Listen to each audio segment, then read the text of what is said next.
سنة 86 تعتبر من أهم السنين في تاريخ السينما المصرية. هتقولي ليه يا عم جيمي؟ تعتبر طعنة.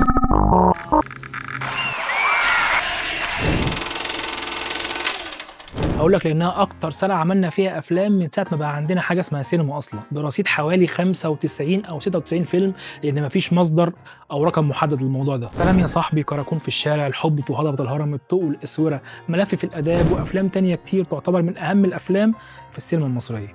طيب لو هتقول لي يا عم جيمي مين أهم نجم في السينما في السنة دي؟ هقول لك من غير ما أفكر مرتين، أحمد زكي. وده لأنه عمل كل حاجة تقريبا، عمل أفلام مهمة جدا زي البداية والحب في هضبة الهرم عن رواية نجيب محفوظ، عمل فيلم حقق له أعلى إيرادات، شادر السمك، ودي من المرات القليلة اللي أحمد زكي كان بيعمل إيرادات عالية، وعمل فيلم فيه أداء أسطوري بكل ما تحمله الكلمة من معنى، هو فيلم البريء.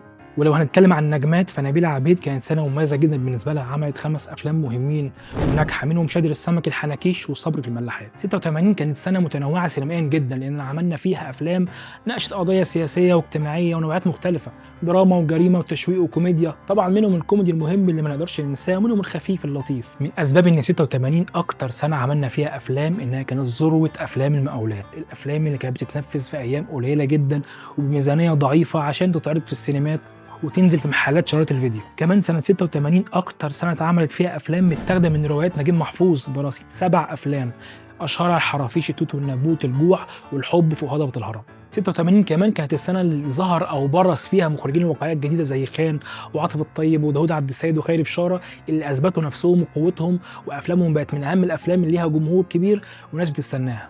مش متأكدين ايه أكتر فيلم جاب أعلى إيرادات في السنة دي، لكن أغلب المصادر بتقول إنه كان سلام يا صاحبي، وبعده شادر السمك، وكانت من السنين القليلة اللي أحمد زكي فيلمه يجيب إيرادات عالية ويكون في المراكز الأولى ويزاحم عادل إمام ويجيب إيرادات ضخمة بالشكل ده، برغم إن أحمد زكي نفسه ما بيحبش الفيلم ده.